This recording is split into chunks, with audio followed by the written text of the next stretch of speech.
This is the Greg Bedard Patriots Podcast with Nick Cattles.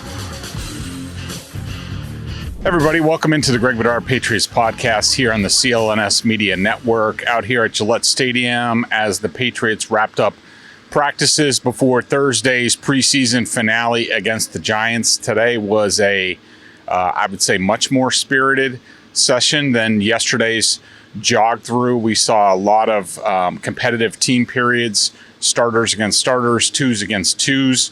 We'll have to see how that factors into how much work the starters get against the Giants on Thursday night. I went back and looked.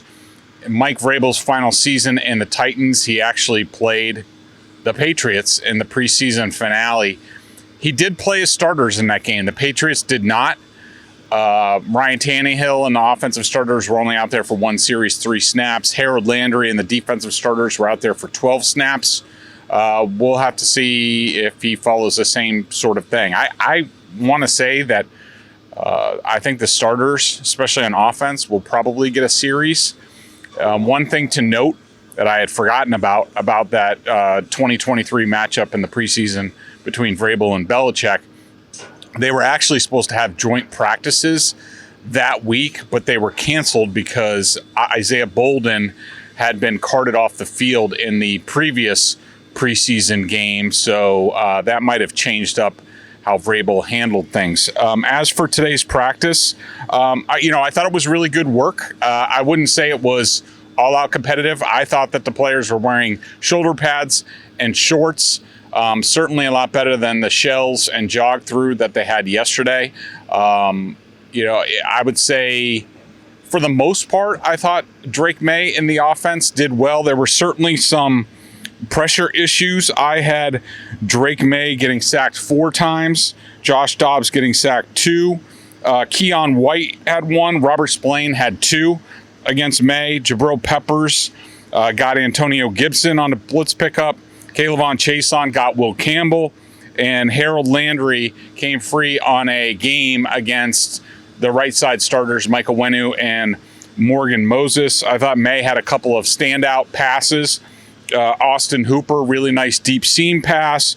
Stefon Diggs, really nice touch over Robert Spillane, who was kind of ticked off that Maye got him. And then a really nice deep seam pass to Hunter Henry over Christian Ellis. Really tight coverage, just perfect pass by Drake Maye. Mack Hollins actually had a sensational one-handed grab down the right sideline, but I had that negated by a sack.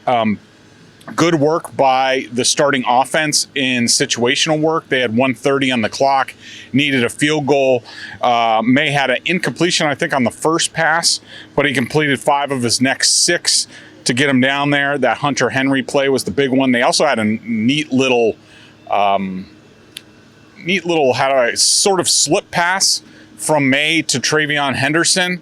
I thought Henderson had a really good day, a couple catches on that drive. He had a big run thanks to a really nice seal block by Mack Hollins. One thing to note about the offensive line, Ben Brown was in the mix with the starters today. He would come in pretty much every series, I think on the 3rd play, and play at left guard, then move over to center. So it seems like he's competing with both Jared Wilson at left guard and Garrett Bradbury at center to see how that's going to shake out. Remember, they have, about 3 weeks, maybe a little less now, until the season opener. A lot of time to hash things out. I thought we might see that because I thought Garrett Bradbury really struggled in the preseason game against the Vikings. I think Brown's a viable option. Some people like Felger are down on Ben Brown, but Ben Brown was actually pretty good for the Patriots last year, especially in pass protection. He actually had one of the best pressure rates for centers in the league last year. So we'll have to see how that goes. DJ James, the cornerback, was back at practice. Let's see what else. Drake Maye, I had him as 14 of 21 with a drop and 4 sacks. I had Josh Dobbs as 6 for 6 with 2 sacks. Harold Landry had a couple sacks. Both kickers were really good today. Both of them went 5 for 5. As far as things I didn't love, Kayshon Boutte, I had him as a drop, and he was 0 for 2 on targets from Maye. Seems like he's disappearing a little bit at times. Cole Strange played all center, Caden Wallace at left guard. And I think that'll about wrap it up. The Patriots are off tomorrow. They have the Giants at 8 o'clock on Thursday night. And then they'll start making final cuts, preparing for the season opener against the Raiders. And we will continue to bring all the news from Foxboro. So thanks for tuning in to the Greg Bedard Patriots Podcast here on the CLNS Media Network. We will see you later in the week.